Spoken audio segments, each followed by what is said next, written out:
Derek Deane is my name. I'm a dry stock farmer on the Carlow-Wicklow border up near Hacketstown in Carlow. We've been in suckling and sheep on this farm for the past 35 years, and it's with a heavy heart last year that I got rid of half the suckler herd. Probably the rest of it won't last much longer. I think it's a national scandal the way all of the farmers are being squeezed out. Constant reduction of supports and a policy of destroying the suckler herd across the country, which is the most vulnerable sector in the most marginal areas, whereas every other member state in Europe is looking after the weaker sectors. And it's just incredible to believe that last year alone we're down over 65,000 cows from the previous year, and we have about 65 farmers per week leaving the business, and there's not a word about it. And I suppose, why do you think all these farmers are getting out of sucklers? What went wrong? And I suppose last year we've seen a large number of cows drop off in the suckler herd. What has gone wrong? I think in cap reform, Ireland took the wrong decisions, in that there was a suite of measures we could have went for, and a couple payment was one that could have delivered €150 to every animal in the country, about €20 per ewe, and it would have been a help. I think the government policy of allowing the herd to fall down, and the farm organisations, particularly IFA, not saying a word about it.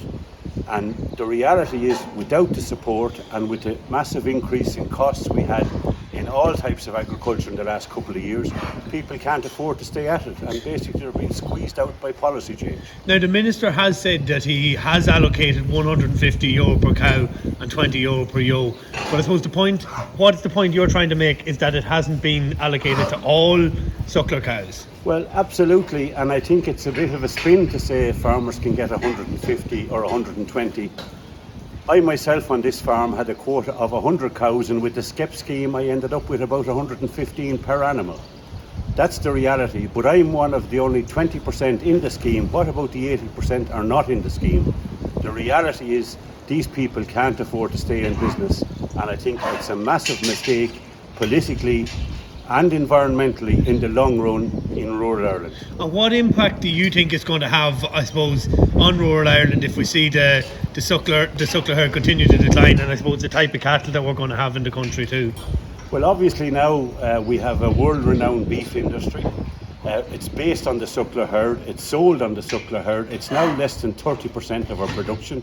It'll be less than 20% in 5 years to where we're going. So we will have a mincemeat industry, I would say, going forward.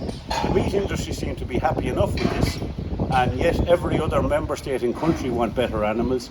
We've seen a massive increase in the demand for live shipping, an increase of €1 a kilo across the board on weanling cattle, and yet Irish farmers can't afford to stay in, and I think it's just a huge mistake being made by the policy makers. And what needs to happen, I suppose, to stabilise the suckler herd in Ireland? Well, first the Minister needs to declare what level of sucklers he wants in the country. Some people are telling me they want rid of them all. More people are saying they want 500,000. 500,000 would be a very small amount, but in any way to stabilise the suckler herd we need to put in support. We saw back in the 90s when the suckler herds increased, it was by support and by agricultural policies. The policy now is to squeeze it out, and it's working, but I think it's time Francie Gorman would call a halt to this. Clearly Tim Cullinan was very happy with it, but I think it's time for Francie Gorman to call a halt to this, and the Livestock Committee in particular to face up to the reality of the faulty decisions they have made recently. And I suppose, do you think that the IFA are active enough on this issue, or do they need to do more? I think preferably they don't even mention it. I think you don't mention the war. There's no comment about it whatsoever. And that's what's totally disheartening, talking to farmers in Ennis last week at a mart where I was buying cattle.